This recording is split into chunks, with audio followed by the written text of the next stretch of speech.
Hi friends, welcome to our YouTube channel knowledge area. आज हम बात करेंगे important MCQ of Indian polity की सीरीज नंबर 2 के बारे में। तो बढ़ते हैं आज की क्वेश्चन की तरफ। क्वेश्चन क्या कहता है इसमें कि which freedom is considered as the hallmark of democracy. Question पूछा जा रहा है इसमें कौन से फ्रीडम को हम कंसिडर करते हैं हॉलमार्क ऑफ डेमोक्रेसी के रूप में। Right against exploitation, right to freedom of religion, freedom of assembly या freedom of speech and expression. इसका जो करेक्ट आंसर जो बनेगा वो बनेगा आपका option number B, right to freedom of religion. Right to freedom of religion को कहा जाता है आपका हॉलमार्क ऑफ डेमोक्रेसी के रूप में। देखिए, जो right to freedom of religion जो होता है ये आर्टिकल्स आपको डील करता है 25 से लेके 28 तक। Okay, freedom of assembly, freedom of speech and expression ये आ जाता है आपका आर्टिकल नंबर 19 में। ओके, ये आ जाता है आपका आर्टिकल नंबर 19 में। राइट अगेंस्ट एक्सप्लॉइटेशन ये आपको डील्स करता है आर्टिकल नंबर 23 से 24। ये सारी चीजें होता है क्या, ये होता है आपका फंडामेंटल राइट से। ये देखने के लिए मिलता है आपका फंडामेंटल राइट्स में। और फंडामेंटल राइट्स के बारे में बहुत सारे क्वेश्चन आ सकता है, जिससे कि डील्स करता है आपका पार्ट 3 है संविधान की। आर्टिकल डील्स करता है आपका 12 से लेके 35। कहाँ से बोरोड करके लेके आए हैं अर्थात डेराइव करके कहाँ से लेके आए हैं, यूएसए की बिल्स ऑफ राइट से। बिल्स ऑफ राइट से ओके। पहले फंडामेंटल राइट कितना था, 7 था। अभी कितना है एट प्रेजेंट, इट है 6। क्या है पहले तो एक तो है आपका right against exploitation, right to freedom of religion है, और बाकी 4 कौन कौन सा आपका right to equality. Right to equality जो कि आर्टिकल 14 से लेके 18 के बीच में, 19 से 21 तक आपको देखने के लिए मिलेगा right to freedom. Right to freedom, इसके अलावा आपको ये 2 है और 2 हो चुका है। इसके अलावा एजुकेशनल एंड कल्चरल राइट जो कि आर्टिकल नंबर ये मिलेगा आपका 29 से 30 के बीच में। इसके अलावा 32 में आपका कॉन्स्टिट्यूशनल रिमेडी, क्या है कॉन्स्टिट्यूशनल रिमेडी, जो कि आपका डील्स करता है आर्टिकल नंबर 32 में, जिसमें आप रीट के बारे में कहा जाता है या रीट्स इशू किया जाता है। रीट्स, देखिए रीट्स हाई कोर्ट भी इशू करता है, सुप्रीम कोर्ट भी। सुप्रीम कोर्ट जो इशू करता है केवल आपका फंडामेंटल राइट जब वायोलेट होता है। फंडामेंटल राइट के अलावा कुछ और भी चीजें वायोलेट होता है तो आप हाई कोर्ट में उसको क्या रीट इशू कर सकते हैं। रीट इशू करने के लिए हाई कोर्ट की जो आर्टिकल जो डील्स करता है 226 है, और सुप्रीम कोर्ट जो डील्स करता है वो करता है आपका आर्टिकल नंबर 32 है। बट इसमें 7 था तो अभी क्या डिलीट कर चुके हैं, राइट टू प्रॉपर्टी को। राइट टू प्रॉपर्टी जो डील्स करता था आपका आर्टिकल नंबर 31, उसको हम डिलीट कर चुके हैं और अभी वो देखने के लिए मिलता है 300A में। ओके, तो इसका आंसर क्या बनेगा, ऑप्शन नंबर बी होगा correct. Next, which are the following articles of the constitution of India mention continuance of right of citizenship. देखो कौन से आर्टिकल जो डील्स करते हैं continuance of the right of citizenship, जो सिटीजनशिप है वो कंटिन्यू है। तो ये डील्स करता है आर्टिकल 10, आर्टिकल 9, आर्टिकल 11 या आर्टिकल 12। तो इसका जो करेक्ट आंसर जो बनेगा वो बनेगा आपका ऑप्शन नंबर ए, आर्टिकल नंबर 10। आर्टिकल नंबर 10 होगा इसका करेक्ट। देखिए सिटीजनशिप जो होता है आपको डील्स करता है भारत संविधान की पार्ट 2 में। इसके अलावा ये आर्टिकल्स भी डील्स करता है आपका 5 से 11 के बीच में, यही है। देखिए इसमें आपको आर्टिकल नंबर 11 के बारे में कहा जा रहा है। ये क्या होता है, पार्लियामेंट रेगुलेट करता है आपका जो right of citizenship by law. ये क्या कौन रेगुलेट करता है, ये रेगुलेट करता है आपका पार्लियामेंट। इसके अलावा इसमें आपका कौन सा आर्टिकल नंबर 9 है, एक इसके बारे में कहता है, इसमें आपको जो वॉलंटरी एक्वायरिंग जो सिटीजनशिप होता है उसके बारे में कहा जाता है। आर्टिकल 12 ये तो स्टार्ट हो जाता है आपका फंडामेंटल राइट से, और इसमें पहले ही पूछा जाता है आपका कौन सी डेफिनेशन ऑफ स्टेट के बारे में। डेफिनेशन ऑफ स्टेट के बारे में पूछा जाता है, इतना है। तो इसका करेक्ट आंसर क्या होगा, ऑप्शन नंबर बी होगा correct. Next, in which year the first gender budget statement appeared in the union budget of India. देखिए पहली बार किसके बारे में कहा जा रहा है, फर्स्ट जेंडर बजट के बारे में कहा जा रहा है। एक कब देखने के लिए मिला था, 2001 to 2002, 2005 to 6, 7 to 8 या 2002 to 3। तो ये जो देखने के लिए मिला था आपको 2005 से लेके 2006 में, जिसको हम फर्स्ट जेंडर बजट को किस नाम से जाना जाता है, इसको कहा जाता है आपका स्टेटमेंट 20 के नाम से भी जाना जाता है, स्टेटमेंट 20 के नाम से भी जाना जाता है। ओके, और ये जो बजट जो पेश किया गया था मिनिस्ट्री ऑफ फाइनेंस के द्वारा, मिनिस्ट्री ऑफ फाइनेंस की द्वारा। खास बात यह होता है कि भारत संविधान में किसी भी जगह पे बजट का शब्द यूज ही नहीं किया गया, उसके बदले में क्या किया गया है, आपका एनुअल स्टेटमेंट लिखा जाता है। एनुअल स्टेटमेंट जो डील्स करता है आपका आर्टिकल नंबर 114, यही है। तो इसका करेक्ट आंसर क्या है आपका, इसका करेक्ट आंसर जो होगा वो होगा आपका ऑप्शन नंबर बी 2005 to 2006। वर्तमान फाइनेंस मिनिस्टर कौन है आपका, श्रीमती निर्मला सीतारमन है, सीतारमन जी है वर्तमान में finance minister. Okay, next, which of the following is not a scheduled language of India. देखो इसमें शेड्यूल के बारे में पूछा जा रहा है, schedule language of India. Language के बारे में जब कहा जाता है तो एट प्रेजेंट कितने आपका लैंग्वेज है, वो है आपका 20 ऑफिशियल लैंग्वेज, लेकिन पहले कितना था, 14 था। तो 8 चीज को 8 ऐसे है लैंग्वेज जिसको हम ऐड किए हैं। तो पहली बार जब ऐड किया गया था वो किया गया था आपका 21st अमेंडमेंट एक्ट 1967 में, जिसमें केवल एक भाषा को हम ऐड किए थे जिसका नाम था सिंधी। इसके बाद आगे हम 71st अमेंडमेंट एक्ट 1992 में, जिसमें हम 3 भाषा को ऐड की थी, एक था आपका कोनकानी, मणिपुरी, तीसरे में था आपका नेपाली। तो आपका पहले 14 था, 15 और 3 आ चुका है तो 18 हो चुका है। फिर बचा कितने, 4 है।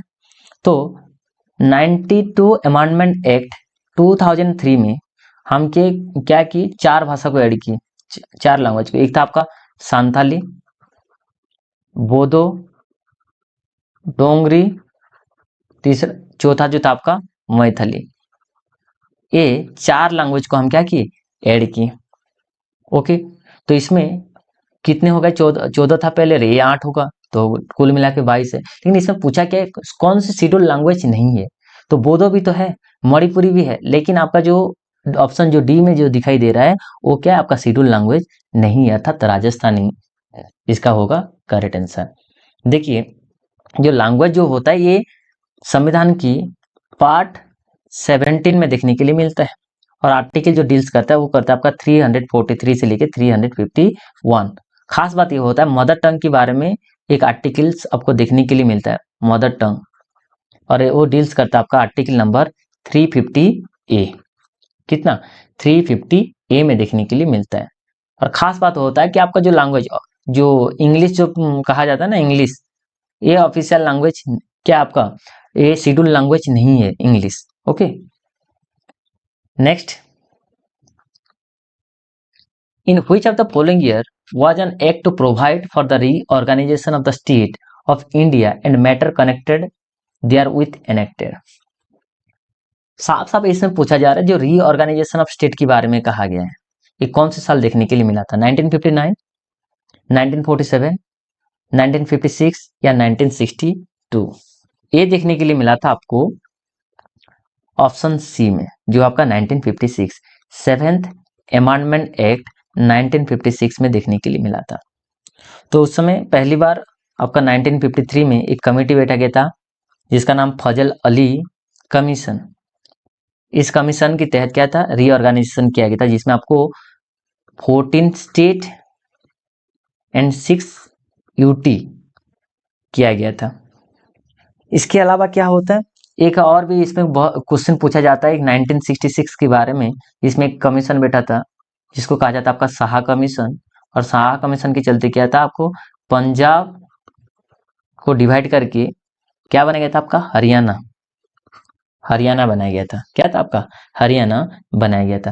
लेकिन फजल अली कमीशन का कहना यह था कि लैंग्वेज क्या हो सकता है, एक स्टेट बनाने के लिए एक कारण हो सकता है, बट एक लैंग्वेज से एक ही स्टेट बने ये हो नहीं सकता। One language one state it can be possible. तो ये कही थी कौन, फैजल अली कमीशन के द्वारा ये रिपोर्ट पेश किया गया था। Next, no person can disrespect of the national flag, constitution of India and the national anthem under the, जो कोई भी व्यक्ति जो होता है हमारे जो भारत संविधान को या हमारे जो नेशनल एंथम है या हमारा जो नेशनल फ्लैग है उसको डिसरेस्पेक्ट असम्मान नहीं कर सकता। किसके तहत? फैक्टोरिंग रेगुलेशन या arm force tribunal, prevention of insult to national honours या व्हिसिल ब्लाउजर प्रोटेक्शन। किसके तहत ये कहा गया कि आप नेशनल फ्लैग या कॉन्स्टिट्यूशन या अपना नेशनल एंथम को आप डिसरेस्पेक्ट नहीं कर सकते। तो इसका करेक्ट आंसर जो बनेगा वो बनेगा आपका option number C, prevention of insult to national honours. Act pass किया गया था ये 1971 में। इसी एक्ट के तहत आप किसी भी तरीके से नेशनल फ्लैग हो या अपना संविधान हो या अपना जो मैप हो, जो इंडियन मैप हो, उसको आप असम्मान नहीं कर सकते कितने भी। ठीक है, next, who among the following presented the union budget of India for maximum time. देखिए इसमें फिर से रिपीट वही चीज आ रहा है बजट के बारे में, और बजट तो आप लगभग ये आर्टिकल बजट तो भारत संविधान में है नहीं, तो इसके बदले में कहा जाता है आपका एनुअल स्टेटमेंट, और एनुअल स्टेटमेंट जो डील्स करता है आपका 112 के बारे में। ठीक है, तो इसमें पूछा क्या गया, सबसे ज्यादा बार किसके द्वारा प्रेजेंट किया गया है बजट? तो ऑप्शन ए में आपका प्रणब मुखर्जी, बी है Morarji Desai, C P Chidambaram, D है आपका आर के सन्मुख चेट्टी। तो इसका जो करेक्ट आंसर जो बनेगा क्या बनेगा, वो बनेगा आपका option number B, Morarji Desai. कितने बार प्रेजेंट किए होंगे? ये आपका 10 टाइम्स। कितने बार? 10 टाइम्स ये प्रेजेंट किए थे जब फाइनेंस मिनिस्टर थे। ओके, इसके सेकंड में पी चिदम्बरम जो है वो 9 बार प्रेजेंट किए हैं। प्रणब मुखर्जी जो है आपका 8 बार ये बजट जो इंडियन बजट जो है पेश किए हैं। तो इसका करेक्ट आंसर क्या बनेगा, वो बनेगा आपका option number B, Morarji Desai. Okay, next, in which year was the first ever motion to remove a supreme court justice sign by 108 member of the parliament. देखिए इसका क्वेश्चन से ये कहा गया कि पहली बार एक मोशन चला गया था सुप्रीम कोर्ट की जो जज है उसको रिमूव करने के लिए, लेकिन आज तक आपको याद रहना चाहिए कि आज तक अभी तक ऐसा हुआ नहीं है। क्या नहीं हुआ है कि किसी भी जज को आप रिमूव नहीं किए हैं इसके माध्यम से, बस स्टार्ट किया गया था। तो कौन से साल पे? 1992, 1993, 1994 या 1991 में। तो पहली बार जब स्टार्ट किया था, जब मोशन शुरू हुआ था, ये किया गया था आपका 1991 में। किसके उस समय सुप्रीम कोर्ट जस्टिस किसको निकालने के लिए बात किया गया था? ये किया गया था आपका वीरास्वामी रामास्वामी को। वीरास्वामी रामास्वामी जो थे उनके विरुद्ध में जाके एक मोशन चला गया था। टोटल कितने? 108 मेंबर। सुप्रीम कोर्ट के बारे में कहा जाए तो ये आर्टिकल डील्स करता है 124 है। वर्तमान में चीफ जस्टिस कौन है आपका? डी वाई चंद्रचूड़ है, डी वाई चंद्रचूड़ है। लेकिन पहले चीफ जस्टिस कौन थे? Sir Elijah Impey. Okay, supreme court को पहले कहा जाता था आपका फेडरल कोर्ट, फेडरल कोर्ट कहा जाता है। इसको एस्टैब्लिश किया गया था आपका किसके तहत? एक क्या था आपका रेगुलेटिंग एक्ट, रेगुलेटिंग एक्ट 1773 के तहत। उसका फाउंडेड कब? 26 जनवरी 1950 को। इसके साथ पार्लियामेंट के बारे में कहा जाए तो पार्लियामेंट 3 चीज से बनता है। एक होता है आपका लोकसभा प्लस राज्यसभा प्लस आपका प्रेसिडेंट। लोकसभा को कहा जाता है आपका लोअर हाउस, राज्यसभा को अपर हाउस है। इसके अलावा लोकसभा की जो सभ्य संख्या जो होता है मेंबर वो होता है आपका 545, मैक्सिमम इज दैट 552। जो टर्म होता है 5 ईयर। राज्यसभा की जो टोटल मेंबर जो होते हैं वो होते हैं 250, 238 आपका इलेक्टेड होते हैं, 12 जो होते हैं आपका नॉमिनेट होते हैं। और नॉमिनेट भी किसके द्वारा होते हैं? प्रेसिडेंट के द्वारा होते हैं। 4 फील्ड में, art, literature, science and social science. Okay, तो इसका करेक्ट आंसर क्या बनेगा आपका? Option number 1991। इसके अलावा पार्लियामेंट जो होता है वो आर्टिकल डील्स करता है आपका 79, लोकसभा जो होता है 81 और राज्यसभा जो होता है आपका 80 डील्स करता है। ओके, बढ़ते हैं नेक्स्ट क्वेश्चन की तरफ। कोई चीज not the correct about the Indian prime minister. इसमें क्वेश्चन क्या कहा गया कि प्राइम मिनिस्टर को लेके कौन सी चीज सही नहीं है, नॉट कहा गया ना। तो इसमें पहला है आपका he is the head of the government. Obviously he is the head of the government, जिसको हम बोलते हैं रियल एग्जीक्यूटिव हेड भी कहा जाता है। ओके, रियल एग्जीक्यूटिव हेड भी कहा जाता है। Second, he is the leader of the majority party in Lok Sabha. Obviously जो मेजोरिटी में जो पार्टी मेजोरिटी लेके आते हैं लोकसभा में, वो पार्टी ही क्या है, उन उनमें से किसी एक व्यक्ति को हम प्राइम मिनिस्टर ही चुनते। तो ये सेकंड ऑप्शन भी ठीक है। He can remove if a no confidence motion is passed by both the House of Parliament with 2/3 majority। देखो इसमें 2/3 मेजोरिटी के बारे में नहीं होता, इसमें केवल कहा जाता है आपका सिंपल मेजोरिटी में पास होगा तो भी क्या है, उनको रिमूव कर सकते हैं। तो ये गलत है। तीसरे में चौथे में ही appointed by the president, president के द्वारा ही अपॉइंट किया जाता है। तो इसमें गलत कौन सा है आपका, ऑप्शन नंबर सी। तो इसका आंसर क्या बनेगा, option number C is correct one. Okay, next. In which of the following cases did the Supreme Court of India pronounce the theory of the basic structure of the Constitution? मतलब कौन सी cases के द्वारा एक कहा गया, एक theory दिया गया था basic structure of the constitution. Option A Kesavananda Bharati case, ये देखने के लिए मिला था आपका 1973 में। सेकंड जो है आपका कुलकनाथ केस, ये देखने के लिए मिला था आपका 1967 में। देन मिनर्वा मिल केस, ये देखने के लिए मिला था आपका 1980 में। एक है आपका स्वरण सिंह केस। तो इसका जो करेक्ट आंसर जो बनेगा वो बनेगा आपका option number A. Kesavananda Bharati case जो थ्योरी दिया गया था उनके द्वारा कि basic structure of the constitution के बारे में, कि कौन सी बेसिक स्ट्रक्चर है संविधान का, वो केशवानंद भारती केस के द्वारा ही दिया गया था। ओके, तो इसका करेक्ट आंसर जो बनेगा वो बनेगा आपका ऑप्शन नंबर ए। वीडियो पसंद आए तो प्लीज लाइक एंड शेयर जरूर करें। Thanks for watching.